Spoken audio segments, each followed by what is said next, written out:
What's up, everyone? Today I'm going to be discussing episode 1 of the Netflix live-action One Piece series. I'll talk about some of the main characters and cover some of the major things that happened during the episode.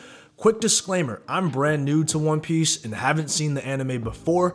Also, usually I'm joined by my boy Damon, but since he was in España on vacation and it's back to school week, I'm rolling this video solo, so y'all are stuck with me today.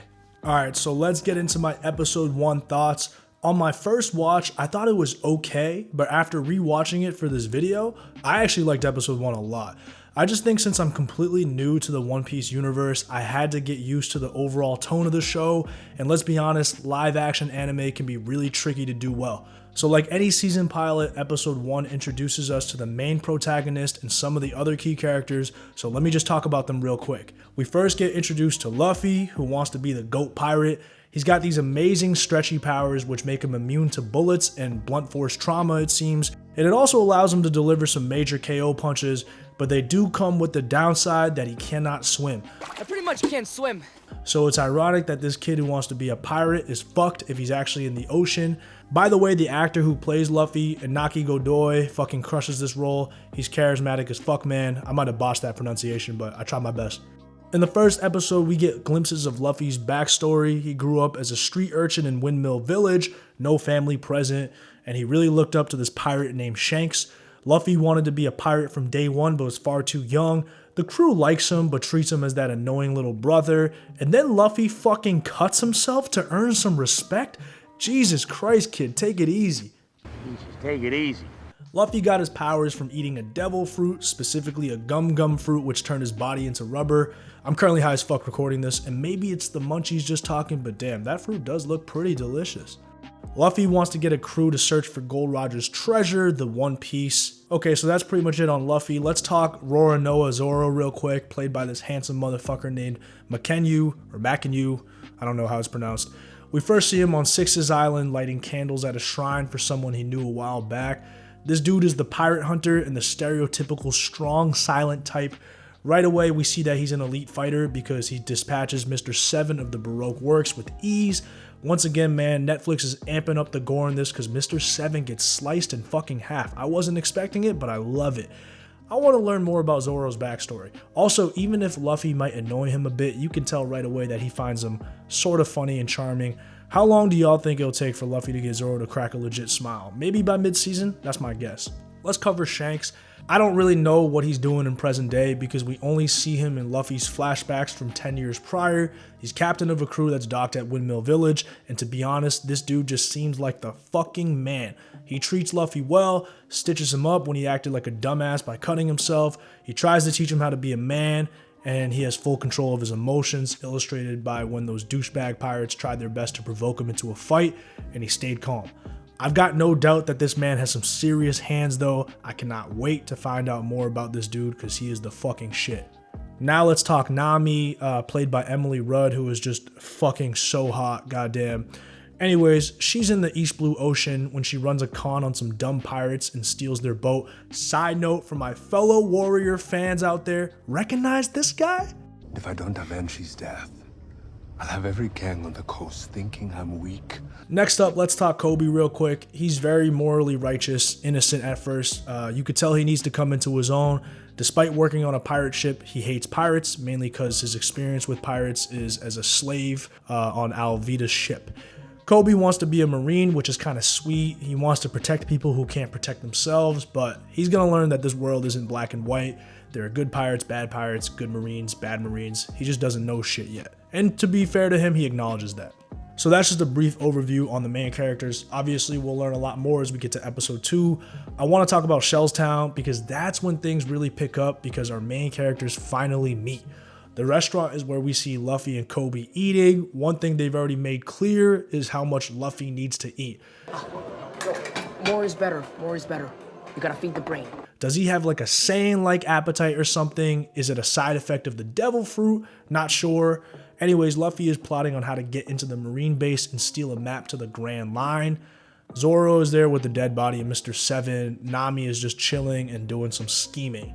Chaos breaks out when this blonde douchebag Marine guy starts bullying the small girl working there. Zoro beats his ass easily and takes out the remaining Marines in the bar without breaking a sweat. Luffy is pumped watching this go down because he wants to recruit Zoro for his crew. Nami knocks a Marine out and steals his uniform. We find out the blonde guy's father is Captain Morgan, head of the Marine base. Come on guys, Captain Morgan is a pretty fucking funny name, man. Personally, I'm too old to drink this stuff anymore because it's an auto puke night for me. But man, thanks for the memories.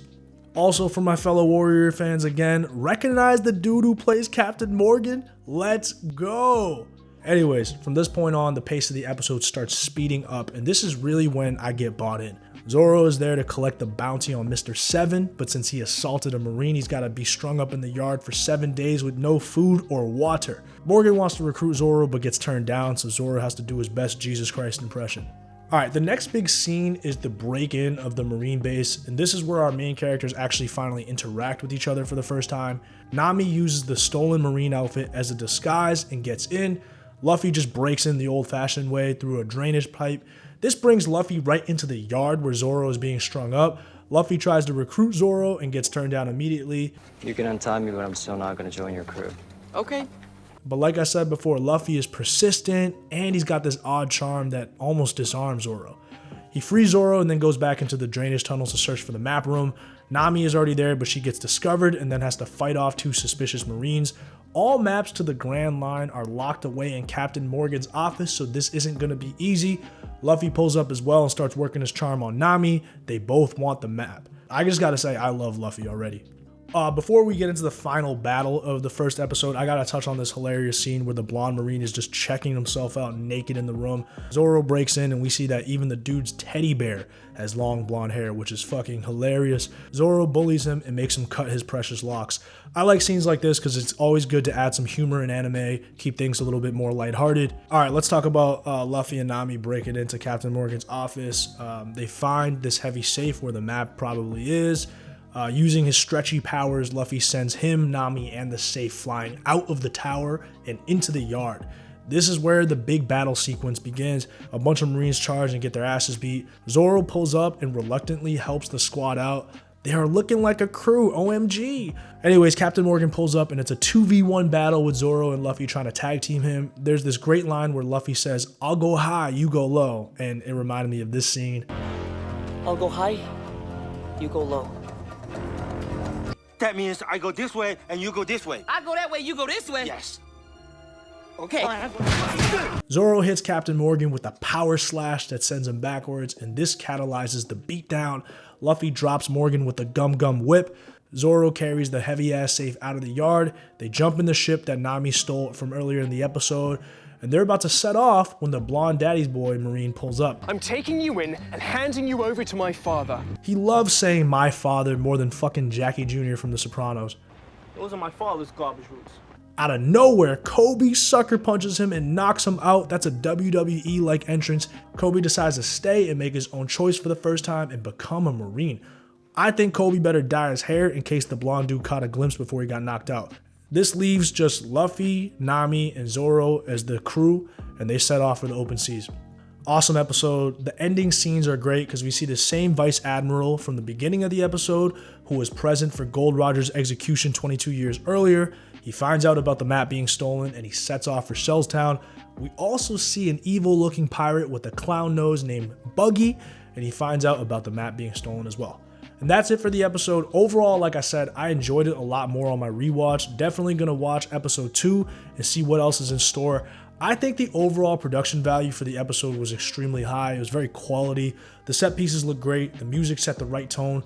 The mixing of the audio was really good, so I didn't have to strain to understand the dialogue or the words that are coming out of their mouth.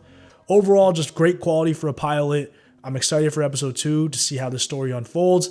If you're new to this but enjoyed the video, stay tuned because we will be back with more. Catch y'all later.